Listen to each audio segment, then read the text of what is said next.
Chers internautes, bonjour et bienvenue sur GEA TV Info. Au sommaire de cette édition, Société, avec le défilé du 1er mai et son cortège de revendications, dont la réforme des retraites. Les antennes relais et l'initiative de l'agglomération d'Évreux afin d'apaiser les craintes des riverains. Piquet de grève pour les salariés de l'entreprise Norbert d'Entresang. Dossier avec un zoom sur la zone franche urbaine du Long-Buisson, état des lieux, initiatives et interviews des principaux protagonistes. Culture, Diego Calahorrano mis à l'honneur par la Maison de l'Europe à l'occasion du 60e anniversaire de la création de l'espace européen. Sport, enfin, et focus sur un sport en devenir, le football américain. Football, avec le succès de l'étoile sportive des Jeunes de la Madeleine dans la course au titre de champion.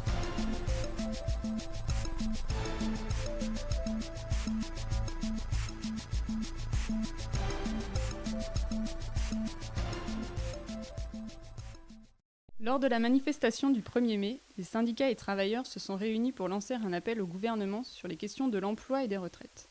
Cette année, les manifestants sont particulièrement préoccupés par les négociations en cours avec le gouvernement qui semblent se diriger vers une augmentation de l'âge de départ à la retraite.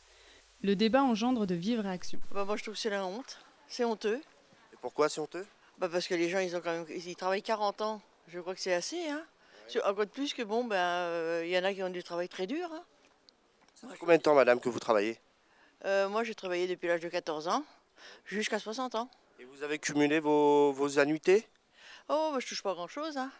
Je fais du 690 € par mois, faut vivre avec. Moi j'ai travaillé exactement 42 ans. Ça veut dire que vous avez toutes vos annuités pour partir en retraite ? Je suis en retraite. Vous êtes en retraite et est-ce que vous êtes satisfait de votre retraite ? Vous savez, avec la vie actuellement qui est à chaque fois, tous les jours, c'est augmenté, la retraite, il ne suit pas. Ça, c'est sûr que tout le monde n'est pas satisfait de la retraite. Vous êtes parti à quel âge à la retraite, monsieur ? Je suis parti à 61 ans. Et pourquoi vous êtes parti à 61 ans, étant donné que l'âge légal, c'est 60 ans ? Moi, j'ai voulu cotiser plus, protéger plus, mais en tout compte fait, on ne touche pas plus. Société toujours et véritable sujet de santé publique, les antennes relais fleurissent sur les toits de nos immeubles sans réelle concertation, ce qui n'est pas sans susciter préoccupation et crispation chez les habitants. Le point avec Fouad Faré, vice-président de l'agglomération, délégué aux nouvelles technologies de l'information et de la communication. Suite à des plaintes de riverains sur le quartier de Netreville en 2008, il nous a paru important de créer une commission de concertation. Elle est constituée de 3 opérateurs, des bailleurs, des représentants des usagers et l'État avec la DAS. Nous avons mené des actions. À chaque fois qu'il y a eu, ne serait-ce qu'un petit doute sur une antenne ou qu'un administré se plaignait, nous avons fait intervenir une société indépendante pour faire des relevés de mesures de champs électromagnétiques afin de vérifier que les champs étaient en dessous du seuil d'exposition. GEA TV ne manquera pas de revenir sur le sujet lors d'une prochaine édition. Social. Sur la zone franche du Long-Buisson, les salariés de la société Norbert d'Entresang sont en grève depuis 2 jours. Christian Agès s'explique. On revendique simplement les conditions de travail que l'on a à l'heure actuelle avec la société Norbert d'Entresang. L'effectif des salariés de 104 personnes. Donc on est une trentaine en grève. Essentiellement des chauffeurs. Pour protester contre leurs conditions de travail, les chauffeurs ont décidé un piquet de grève devant les portes de l'entreprise. Parmi leurs revendications, le respect du salarié et de ses droits, avec un management digne de ce nom. Créée en 1996, dans le cadre du pacte de relance pour la ville, la zone franche urbaine poursuit un double objectif. Insuffler une dynamique économique au sein des quartiers prioritaires et générer de l'emploi. Remplit-elle vraiment son rôle ? La ZFU suscite aujourd'hui la controverse. Dominique Revaux, président de l'association Réussir Évreux, nous livre son sentiment. Les mauvais angles vous diront oui, les entreprises sont allées sur la zone franche parce qu'il y a des avantages fiscaux et sociaux. Bon.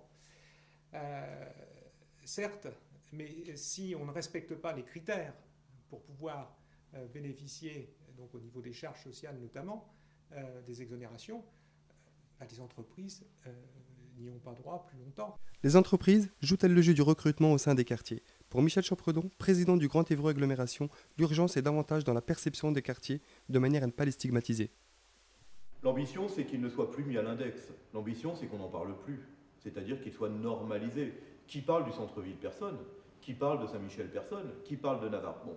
Donc on voit bien qu'à un moment donné, le fait qu'on parle toujours des lieux où il y a des problèmes, ou des lieux où il y a des comportements à problème, c'est stigmatisant. Jean-Pierre Nicolas, ancien maire et président de l'agglomération hébroïcienne, en appelle quant à lui à la mobilisation générale autour du développement économique et l'offre d'infrastructures, là où Bruno Le Maire met l'accent sur l'emploi. Il est absolument nécessaire d'avoir une union sacrée, je le dis comme ça, une union sacrée, pour mettre en place des conditions qui permettront du développement économique. Si on n'a pas de développement économique, on n'aura pas d'emploi.